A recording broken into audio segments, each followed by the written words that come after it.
have so few people, we can keep it really informal, so feel free to just jump in and ask questions. Interrupt me at any time, especially if I start to talk too fast, which I'm prone to do when I'm nervous. And I have volunteered, I have done the surveys, so. Excellent, okay. My name's Tory Rhoads, and I work for the Alaska Department of Fish and Game. Together with my boss, Karen Blavis, we're part of the TED program, which is the Threatened and Endangered Diversity Program, and we're based out of Douglas, and we primarily focus on bat research. So I'm here to talk to you guys about that. So, why are we studying bats? Well, in 2006, a disease called white nose syndrome was discovered in upstate New York in a cave that was frequented for recreational purposes. And it's a fungal disease that only affects bats. And it immediately started spreading all across the east coast of the U.S. And in doing so, it caused very high levels of mortality in areas where bats overwinter in caves and mines, which are known as hibernacula.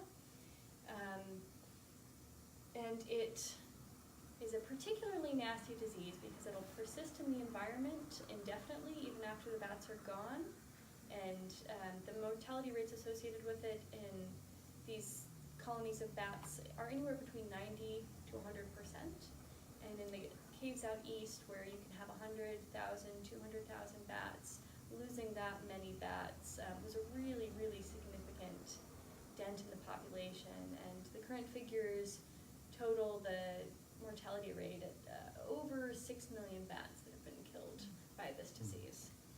So this is the most recent map that was put out just a couple of weeks ago. Moving west. Yeah, and it has been. So it was discovered in Washington a couple of years ago, but it's now been discovered in a couple of additional counties within Washington state. It made a jump from Oklahoma to Washington state in the same year, which was very unnerving to bat researchers in the West Coast. Bats on the East Coast tend to migrate from east to west, and bats on the West Coast tend to migrate north-south. So it was thought that maybe the Rocky Mountains would be a natural barrier to the spread of white nose, and that bats on the West Coast would be like some of the last bats that remained unaffected by the disease. But with the discovery of the disease in Washington, that all changed. So why do we care? Bats are dying by the millions here in North America, but we have many other species globally and in North America that are also declining. Why do we care about bats in particular? Well, from a human standpoint, bats are crucial to our agricultural systems. They're very important pollinators. Bats pollinate somewhere on the order of 300 different species of fruit. Some species or varieties of fruit or things like agave are exclusively pollinated by bats. So like bees and like other birds, they're very, very important pollinators. They're also quite important for pest management on agricultural landscapes. Many of our bats, all of our bats in Alaska and many of the bats down in the lower 48 are insectivores, so they eat bugs. And a lot of the bugs that they eat tend to be common agricultural pests. And so bats can consume an unbelievable amount of food each night, and they can really drastically reduce the number of bugs that are eating the foods that we grow and consume. And so with that, farmers are being forced to apply more insecticides, and that's really unfortunate because more insecticides means more bugs covered in toxic substances that not only the birds are eating, but also the bats are eating, and of course, that isn't good for anybody really, so that is kind of a further detriment to the population. So bats are important. They're worth studying. We started up in 2011 just trying to gather really baseline data on bats in Alaska. Not a lot of research had been done prior to that, so we had some really basic questions, such as what species do we have in Southeast Alaska? Where are they found? Not only just habitat types that they're found in, but where across Southeast do we have bats? How many do we have? If we want to get a handle on figuring out if white nose syndrome comes to Alaska, we have to kind of have an idea of how many bats we have prior to that. And one of the biggest questions at that point in time was, what in the world do our bats do in the winter? And this is important because, like I said, white nose syndrome kills bats when they're hibernating over winter.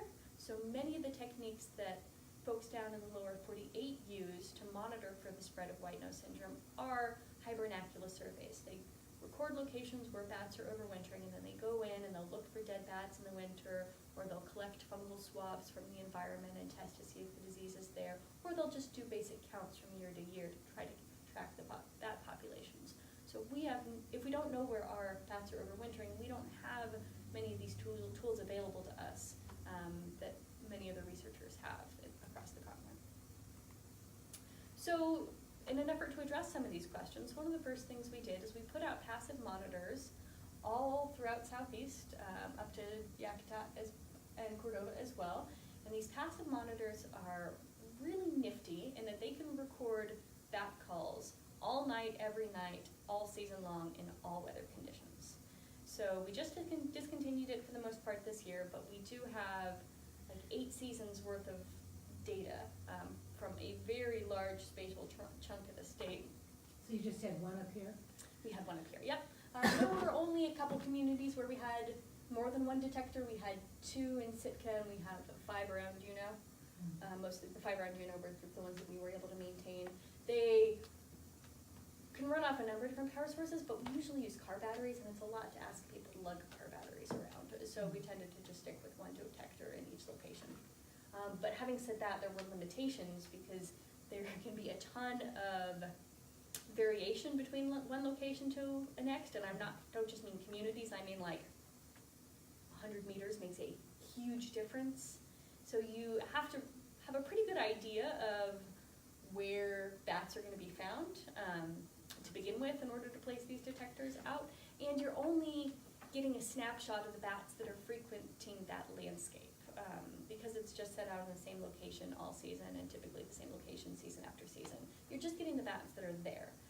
And also, some of these locations will get hundreds or thousands of calls per night, but we can't relate that to the number of bats that are actually in that area, because it could be just one or two bats that are calling right in front of the detector and foraging right in front of it, or it could be hundreds of bats that are each just kind of commuting through and calling just a little bit. So we can't get a number of bats from this, and the amount of data that we get are so large. I mean, by the end of the season, you can imagine if these are collecting calls, hundreds, thousands each night for an entire summer, we have an unbelievable amount of data, and the technology doesn't exist to automatically ID the bat calls for us, and we simply don't have the time or resources to go through and ID them out. So we can roughly separate them into like non-myotis and myotis species, but that's about it. We can't get species level data with this. But we did learn some things. So we learned about when our bats around Southeast typically come out.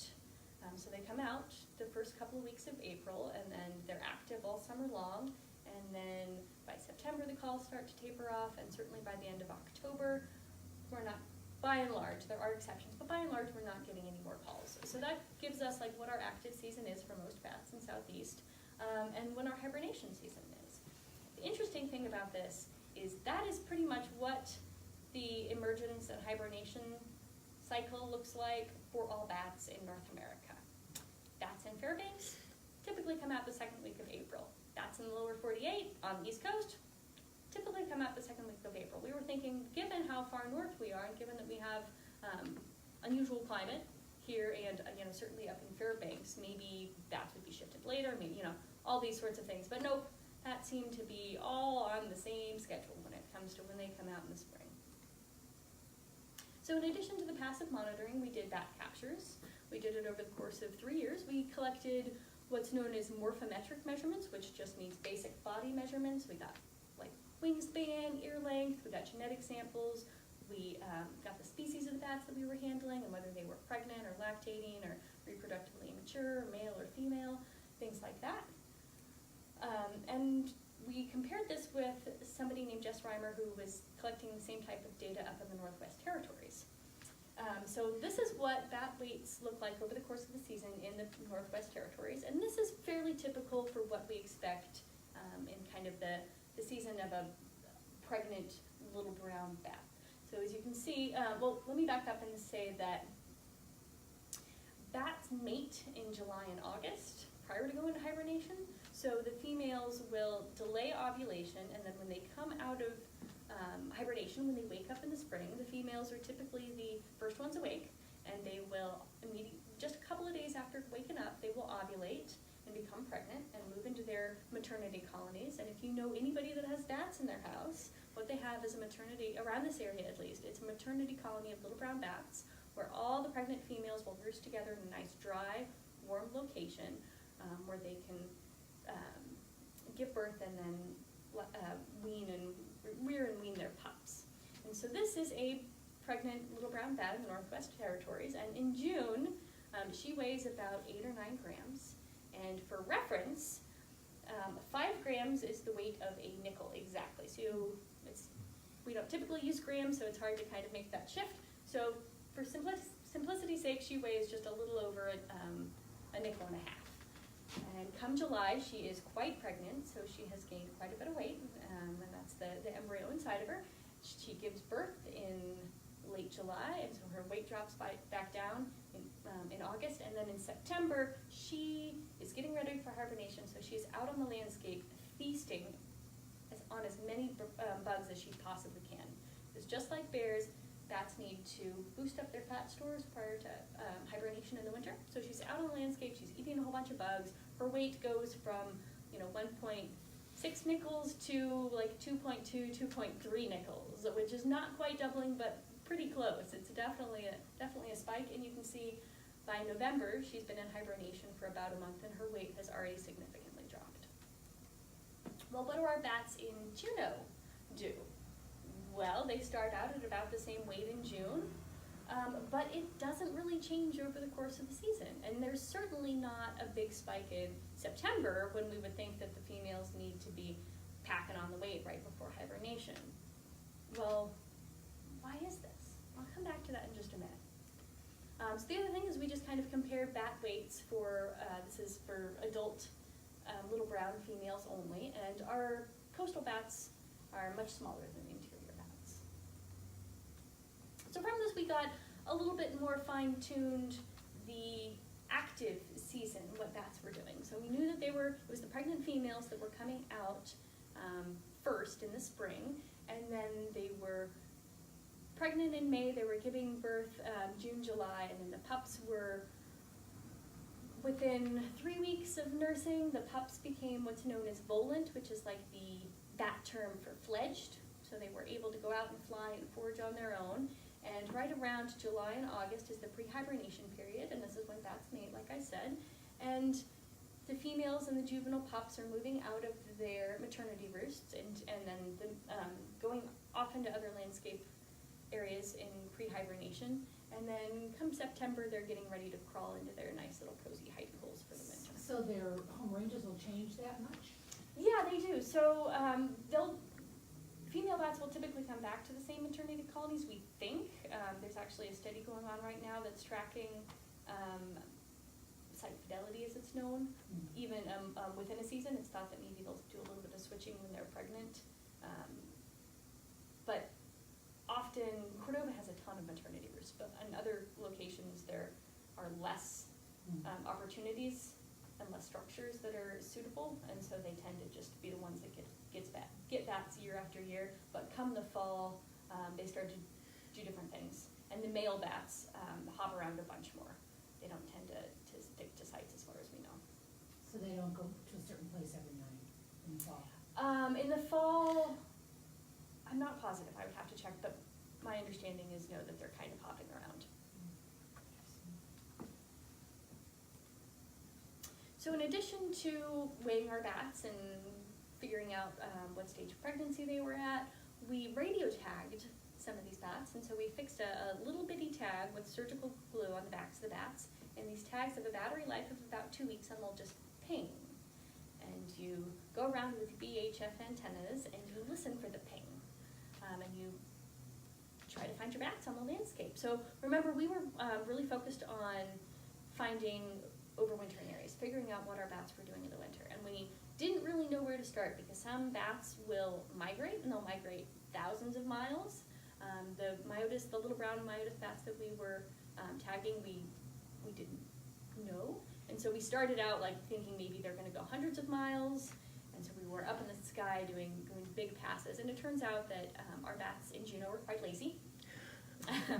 We tagged them to we followed them to 2 different locations, and we tagged bats in a variety of spaces around Juneau, and they all went to one of these 2 sites. So if you've been through Juneau at all and been to the airport, ooh, the laser works. If you're at the airport and you look south, you're looking at our Fish Creek Hibernation Ridge, and we have 5 known winter roost sites there. And then right across the way on Admiralty Island, we have an additional 5 sites. And what do these look like on the ground? Well, first of all, there's a view from the airport as to what the ridge looks like. And we have a passive monitor set up at Fish Creek Pond. Whoop. And what these look like when you actually get out tromping around in the woods are these steep forested scree slopes.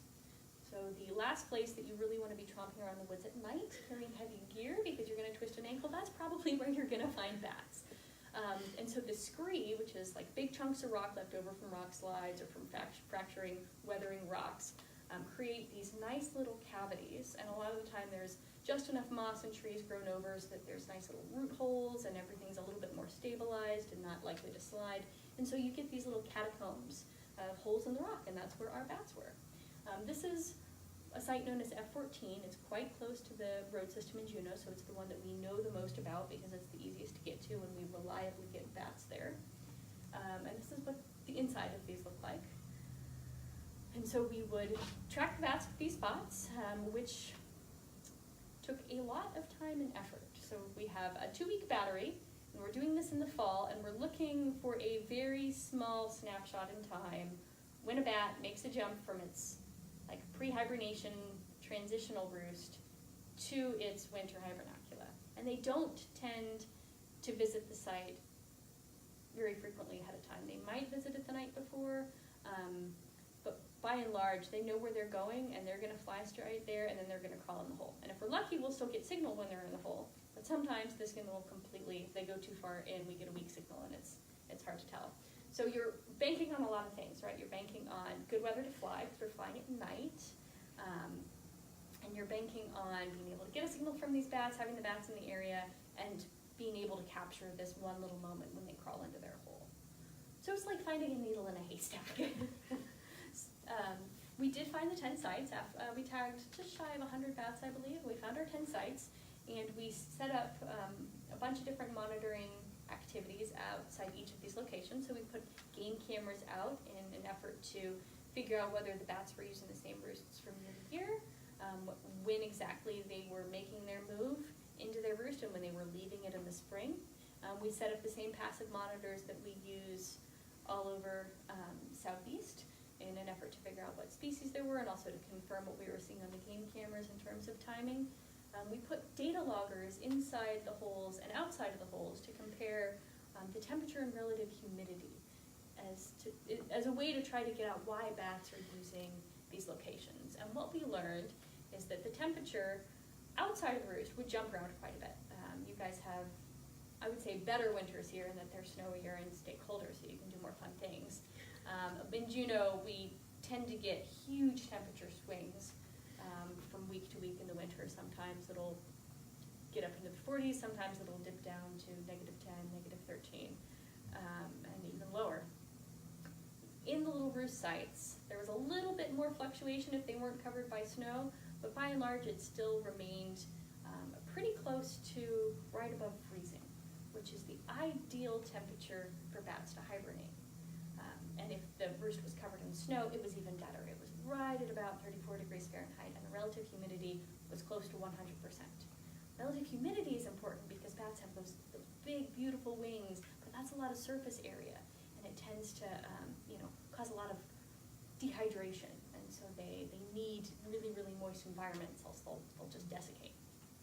And the temperature is really important because when bats go into hibernation, they lower their metabolic rate and they go into torpor, just like bears do.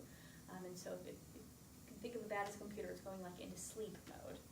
And to do that, they have to get their body temperature down to a certain temperature, but they can't get it lower than whatever the environmental temperature is. So bats on the East Coast that are in warmer environments, in hibernacula that are in high 30s, low 40s, can't quite get their body to shut down as far down as it needs to go to conserve the energy. And bats in places like the Northwest Territories have the opposite problem, where it gets so cold that the environment gets too cold and they have to actually expend energy in order to stay warm.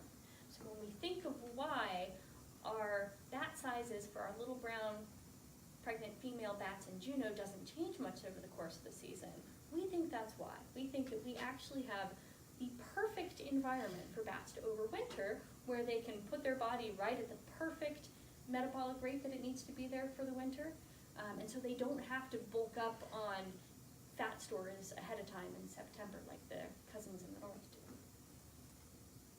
So in addition to our long-term monitoring and our tagging, in 2014 we started up a citizen science program.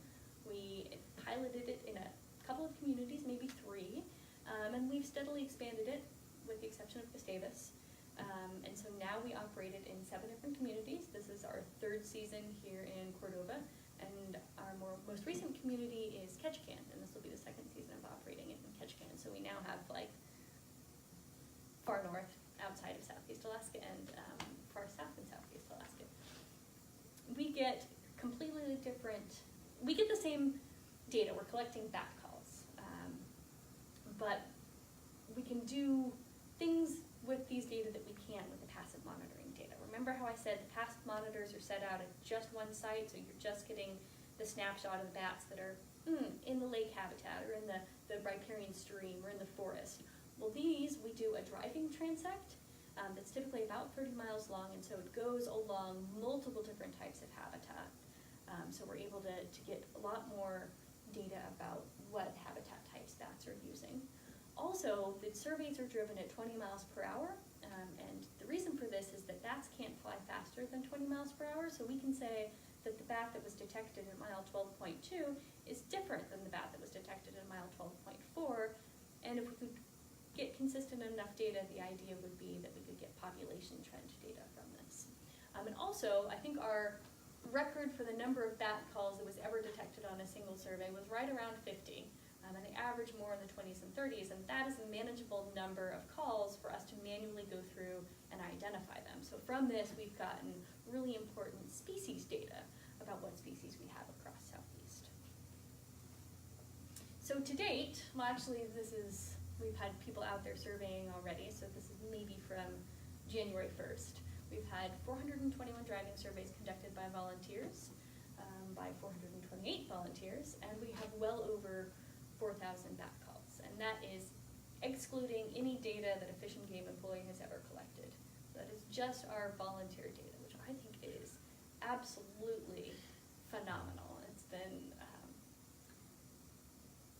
really rewarding to see how the program has grown over the years, and we've learned some really important things. Last year I kind of covered what we learned in terms of our species distributions and things like that, so I tried to change it a little bit this year and switching gears to, well, before I get to that, we did launch our online interactive web-based map. Previously, the results were just uploaded as static PDF maps of the survey that was conducted, and now we have a beautiful online portal where people can play with the data the same way that we as researchers play with the data. So you can go onto our website, akcitizenscience.net, pull up our map, and you can compare driving surveys in Cordova in June of 2017 to those conducted in June of 2018, or compare June surveys with Cordova for those of Ketchikan, and check out the different species and where they were found along the transect and the relative numbers. So we have a lot of wonderful volunteers that are really involved and engaged, and we hope that this will be something that is valuable and meaningful to them. So of course, with research, the minute you have the answer to one question, 10 more questions pop up, and your curiosity is just merely whetted. So we started thinking about other questions that we could maybe address using this type of research. One of them was, do bats use the same hibernacula from year to year? What are the characteristics of the roost? How many bats use the roost, and how many different species? And these are important questions because they have implications for the potential spread of white nose. If we have just one bat that's using just one hole in a fairly isolated space, the risk of transmission of the spores that cause the disease is pretty low.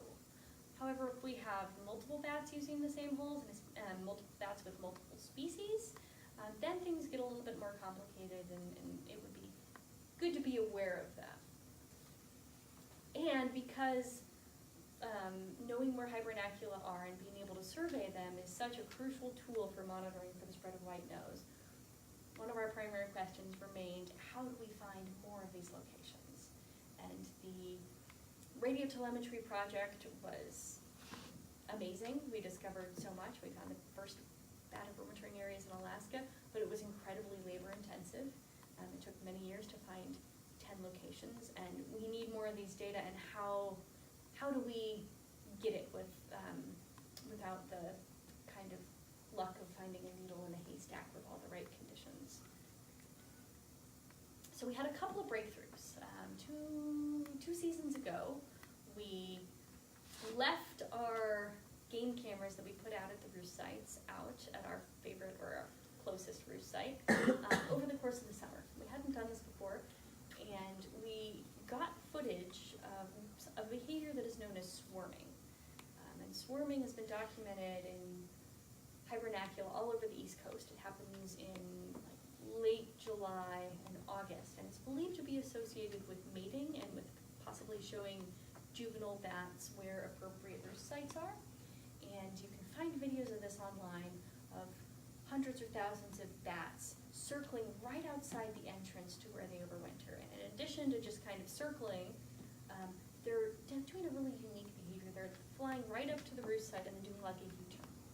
So if it's a cave, it's kind of hard to see the U-turn, but if it's a smaller roost site, it's a really distinctive behavior. They're flying right at it and then just poof, and doubling back and doing it again. And this was pretty exciting because we got footage of this for approximately 6 weeks, and like sometimes 10, 20, 30 videos, even more than that a night. So they don't go into roost, they just fly out. Well, we got footage of a bat landing and crawling in its little hole, and then just a few seconds later, another bat landing and crawling in the hole right after it. And then 12 minutes go by, and one bat flies out, and the other bat flies out. So we are assuming that they were mating during that time, which is pretty neat, because we hadn't had confirmation of that previously, that they were using these sites as mating sites as well. So this was a game changer for a number of reasons. Remember, for the radio telemetry, we were looking for that like magic moment. With this, we have 6 weeks of opportunity where the bats are using these sites multiple times a night for multiple, weeks. And it's a lot easier to get footage because instead of just the bat flying into its hole and crawling right in, and you're lucky if your game camera catches that, we now have like bats flying around the area, triggering the game cameras, getting lots of footage, and also this really indicative behavior can be super helpful in terms of locating additional sites. We also, that same year, went back and looked at some of the driving survey data. And this is from a survey conducted in 2014. And this is a transect in Juneau, so it goes from the end of North Douglas through downtown Juneau and then ends right by the airport. And that's our roost on Douglas, or our hibernacula ridge, where we have our 5 known hibernacula. And this is clumped from a couple of different surveys that were conducted the first 2 weeks of April, which is when we know our bats are coming out of hibernation. And as you can see, there's a distinct cluster of activity. So compare that to surveys from the second half of April. We have calls that are much more dispersed across the transect. And this is what most of our transects look like. Over the course of the summer, you have bats kind of intermittently scattered all across the route. So we were thinking, well, if we saw what was quite obviously a pattern associated with spring emergence, do we see the same thing in the fall when we know bats are returning to our roost sites? And it's not quite as clustered as perfectly, but it's certainly less dispersed than it was throughout the rest of the active season. So with this, we got folks out the last couple of falls and the last couple of springs and had them doing early and late season surveys. And the idea is to test this method that we can use driving survey data any place that has reasonably acceptable bat habitat next to a road system to locate these broad areas, to locate, a winter ridge or some type of nearby habitat that we think the bats are overwintering. So this is all the calls that were identified to be little brown or little brown long-legged myotis calls for all the years that we've run the program in Cordova. And so the blue dots are just regular active season calls. The green circles are calls from the first 2 weeks of April, and the yellow diamonds are from the last 2 weeks of April, and then the orange triangles are late fall, so second half of October, I believe, and November. So as you can see, they're using most of the transect except for the Copper River area over the course of the season. But in the early spring and the fall, there's only a couple little patches that they're using. And remember we said the female pregnant bats come out first and they move right into their maternity roosts. I've got so many reports of maternity roosts of people with bats in buildings in this area. So my guess is that's the second half of April, and so that's all the pregnant females moving into their maternity colonies. And just to zoom up, this is Crater Lake is over here, and there's a nice little muskeg pond here, and so we suspect that this could quite possibly be an overwintering area. And we found this not only in Cordova, but we found this awesome little cluster of activity in April. And this is just first half of April, just first half of April. Petersburg, a couple other possible sites. You zoom in on these areas, and there's some nice ridge lines right in the vicinity. And Haines as well. Look at that beautiful cluster of activity right there. So in addition to getting people out doing driving surveys in the early spring and in the late fall, we attempted to use what we now know about swarming activity to see if it might be useful and relevant for finding more of these overwintering sites. So we went out with infrared technology. We had infrared binoculars, and we were out on these known sites at night and likely looking outcroppings, trying to see if we could find bats doing this U-turn behavior. We put, in addition to just our main site, we put cameras and detectors out at almost all of our known locations. And we got hundreds of swarming videos over the course of the summer, which was just amazing because it confirmed that it wasn't just an anomaly at our one particular favorite site. One of the interesting things, so we put the detectors, the acoustic monitors out at our site, and then we also, this is the site, the easy site to get to, that's closest to the road, and then we put detectors right along the road nearby where that driving survey route is, where that cluster of bat calls was on the transect. And this is the only graph I will throw at you, I promise. That's a little bit chewy, but I'll walk you through it. So in blue we have our detectors that were up at our hibernacula, and then in orange we have our data from our 4 detectors that were out along the roadside. And on our vertical axis here we have hours after sunset. So this is sunset and this is dawn, and sunset is of course much shorter, right around solstice, so that's why there's a little bit of a bottleneck here. And then this is just the date, so going from April through November. And what we see here is a pattern of activity just at the hibernacula from midnight to 4 in the morning. And this lines up with what we were seeing in the videos.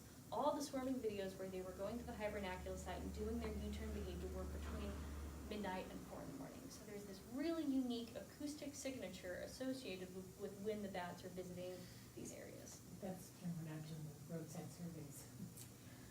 Because we start, 30 minutes after sunset or whatever? Yes, but the idea with, I went out and did a couple of surveys trying to see if we could get the swarming activity in the middle of the night. It might be useful, but the idea is, to identify the area, like the overall large landscape feature where the bats might be overwintering using the driving surveys data, and then going in with detection dogs this summer is our new idea. So we've used detection dogs previously. Back when they originally found the roost sites, they brought dogs up in September, October, and had them see if they could sniff out more roost sites or pinpoint some where we weren't quite sure which hole that they were using because the signal was a little ambiguous. This was a little problematic because scent detection relies heavily and is influenced very strongly by environmental conditions. So your ideal conditions for being able to detect scent are dry and calm. And you haven't had the privilege of being here for fall yet, but I can tell you that it is the antithesis of a dry and calm. It is wet, it is stormy, and it is windy. And also, as we knew from our videos, the bats aren't frequenting the area. They're maybe coming the night before, but other than that, they're just flying, landing right there and crawling straight in. So there's not a lot of scent associated with the area. But now that we know that they're using these sites in July and August, when we have a nice weather window, and not only that, but they're there for hours each night, and they've been out foraging on the landscape, so they're invariably defecating, we should have a much higher probability of being able to detect where the bats are.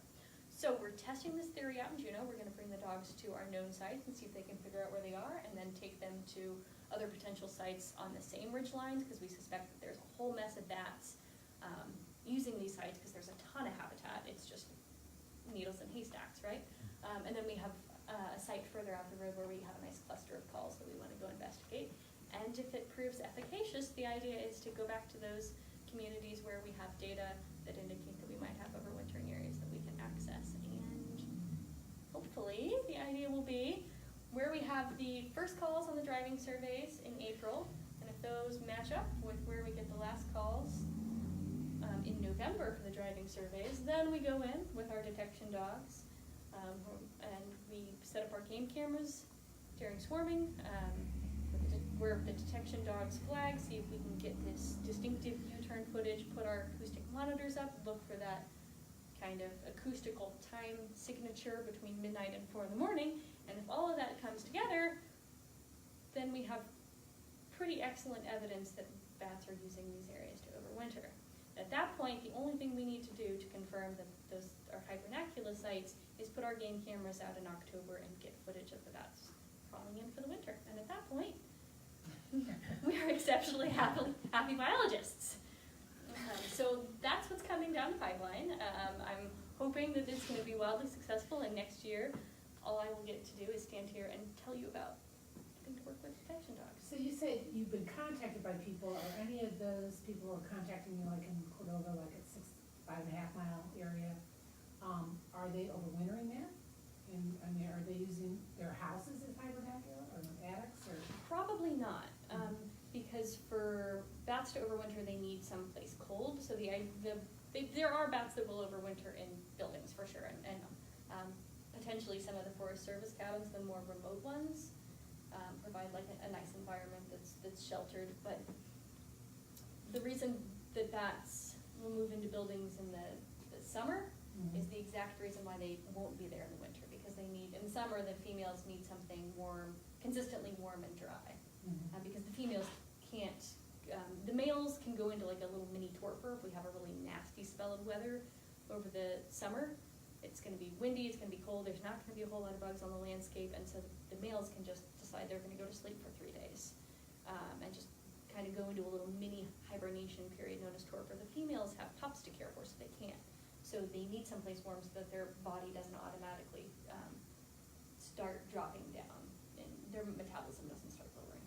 So they leave the pups there and are flying out to try to find food. Yep, and then they come on back. So in the winter, someplace warm and dry would mean that they weren't able to go into hibernation, so they're not likely to be found in buildings. It doesn't mean that they aren't, but the areas where we find maternity colonies are like attics, where all the heat travels up to the roof, or like boiler rooms. I have so many calls about bats in boiler rooms. It's nice and warm. And the higher metabolism rates allow the pups to grow faster too, so that's really the environment that they're looking for. And in the winter, they wouldn't be able to hibernate at all, and there's no bugs out and about them in the winter, so it wouldn't be worth their while to be someplace warm and wait for the winter season.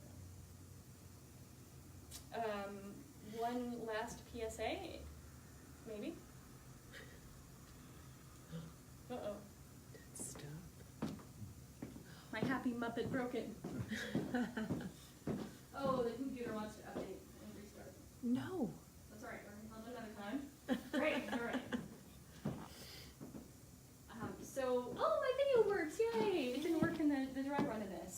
So we are always soliciting reports for sick or dead bats. In the winter, that's, one of the signatures that we may have white nose syndrome, and in the summer it could be a variety of other things. So please, if you hear of anybody with sick or dead bats, reach out to us. Even if it doesn't appear to be sick, we'd like to know.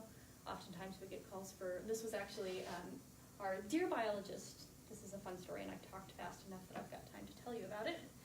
Our deer biologist was getting her hair done in the valley in Juneau, and there is a maternity colony of a couple thousand bats, just a hop, skip, and a jump from where the hair salon was at, and she had her hair getting processed, bleached. I guess they bleach it before they color. Anyway, it was a time-sensitive thing, and she sees a little bat crawling around on a 65-degree day right on the sidewalk.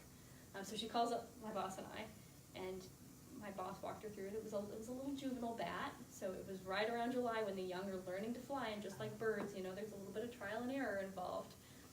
And so she scooped it up, and she put it in a plastic bag with a little bit of water because they dehydrate really quickly because of those wings. And she has a little video of it drinking the water, and she had gloves on, of course, and did it safely. And then after she got her hair all rinsed, she put it on the tree, and they climbed right up, and there's a little juvenile bat who's practicing learning to climb and fly. So he really wasn't sick. Just learning to fly. And once they're on the ground, they're not like a bird. They can't just take off, so they have to climb up something, and then they fall and swoop. Oh, okay. So yeah. Can you go back to the map of Cordova on where you're seeing them in the April fall one? Yeah, that. So, just because the survey ends, do the other one that shows where our survey is? Yeah. I'm trying to, I think our survey ends past the blue dot, right? It might. There might not have been any little brown. Yeah. And I filtered out calls that we couldn't identify, and I also filtered out the few California myotis calls that we think we have. That was one of the exciting things that I got to share last year, is we have to send it out to the experts, but we have more than one call of a California myotis, which hasn't been documented here before. So we have little browns, And possibly California myotis. just two species then. Yeah, so little browns and long-legged myotis calls are if they're poor quality calls, they're completely indistinguishable. Your ideal bat call environment is like a nice open space, and if you have a nice open space, you can typically get like a signature perfect bat call, and the little browns have just a really easily identifiable thing, but if you throw in some clutter, and then they tend to get steeper, and then they look exactly like a long-legged But myotis we call. haven't had a confirmed one with it, or? We'd have to do captures to know for sure, because the long-leggeds don't have like a signature call that we can see and say, oh, that's a long-legged myotis call. We'd have to have it in hand and visually identify it. But it's likely they're little browns, because that's the only thing that's been found up in the interior. But what was your, sorry? Yeah, I was just curious where I wanted to look at that map, because when we did it, I mean, I remember picking up a few on Powder Creek, but not a huge number. I remember we were at 5.5 miles with Southern end of the lake. That was always like, okay, we'll hear them now, and sure enough, the deer. Oh, yeah, lots of bats and buildings there. Everybody's got bats and buildings there. Yeah, it could be that there were calls that weren't identified, so I just filtered them out of this. There's a hot spot. Did anybody get out early April this year? I don't know that anybody did. Did they? I think Scott did. Oh, Scott, okay. But we have got brand new detectors this year, Oh, and the older ones were starting to fail on us, and the data downloading was really clunky, and so we have, these ones have an integrated GPS, so you no longer have to take the handheld GPS, okay. but it's having a terrible time finding satellites in Cordova, and then we've just had like one issue with them after another. So Scott went out and did some surveys. Whether we actually got any data out of it, I'm not entirely sure. But if we didn't, it was not his fault. It was. so are we ready to roll? I mean, to have more people do them, or? Yeah, I just sent Charlotte a new detector, and I have a new mic with me to use, and knock on wood. Are you gonna do a survey while you're here, or? We'll see. I might try to tonight. Yeah. I've also been traveling nonstop for about 4 weeks, so I Yeah.